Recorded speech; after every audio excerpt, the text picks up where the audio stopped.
ഓട്ടോറിക്ഷയിൽ നിന്നും തെറിച്ചു വീണ വിദ്യാർത്ഥി ശരീരത്തിൽ ലോറി കയറി മരിച്ചു. കോഴിക്കോട് മുക്കം പുൽപ്പറമ്പിലാണ് അപകടം. സ്കൂൾ വിട്ട് ഓട്ടോയിൽ മടങ്ങുകയായിരുന്നു വിദ്യാർത്ഥി. മുഹമ്മദ് ഷഹീദ് വിവരങ്ങളുമായി ചേരുന്നുണ്ട്. ഷഹീദ്, വളരെ സങ്കടകരമായിട്ടുള്ള ഒരു വാർത്തയാണ്. എന്താണ് ഉണ്ടായത്? പക്ഷേ ഇന്ന് വൈകിട്ട് സ്കൂൾ വിട്ട ശേഷമാണ് അപകടം.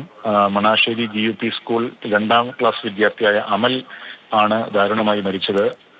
അവിടെ മുക്കം പുൽപ്പറമ്പിൽ വെച്ചാണ് അപകടം ഉണ്ടായത്. സ്കൂൾ വിട്ട് ഓട്ടോറിക്ഷയിൽ മറ്റേ കുട്ടികൾക്കൊപ്പം മടങ്ങുകയായിരുന്നു.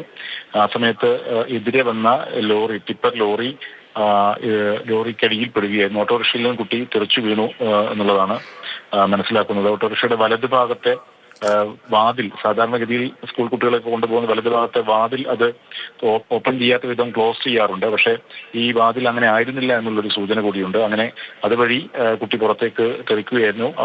എതിരെ വന്ന ലോറിക്കടിയിൽ പെട്ടു എന്നുള്ളതാണ്. തൽക്ഷണം തന്നെ കുട്ടി മരിക്കുകയും ചെയ്തു.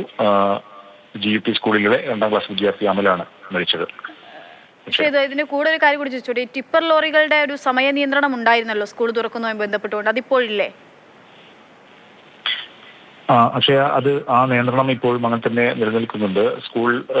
രാവിലെ സ്കൂൾ പോകുന്ന സമയത്ത്, സ്കൂൾ തുറക്കുന്ന സമയത്തും വൈകിട്ടും സ്കൂൾ വിടുന്ന സമയത്തും ടിപ്പർ ലോറികൾക്ക് നിയന്ത്രണം ഏർപ്പെടുത്തിയിട്ടുണ്ട്. ഈ മുക്കം പ്രദേശത്ത് മുൻപ് ടിപ്പർ ലോറി അപകടങ്ങൾ ഉണ്ടായിട്ടുണ്ട്. അതായത് അവിടെ ക്വാറികളും ക്രഷറുകളും ഏറ്റവും കൂടുതൽ പ്രവർത്തിക്കുന്ന ഒരു സ്ഥലമാണ്.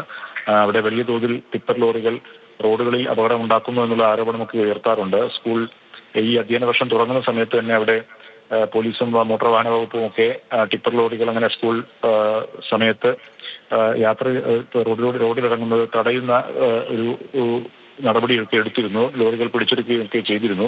പക്ഷേ ഇപ്പോഴും അത് ലംഘിക്കപ്പെടുന്നു എന്നുള്ളതാണ് നമ്മൾ മനസ്സിലാക്കേണ്ടത്. സ്കൂൾ വിട്ടു പോകുന്ന സമയത്താണ് ഈ അപകടം ഉണ്ടായത്. ആ സമയത്താണ് ടിപ്പർ ലോറിയും അതുവഴി 2ാം ക്ലാസ് വിദ്യാർത്ഥിക്കാണ് ജീവൻ നഷ്ടമായിരിക്കുന്നത്. തീർത്തും ദാരുണമായിട്ടുള്ള ഒരു വാർത്തയുടെ വിവരങ്ങളാണ് നൽകുന്നത്.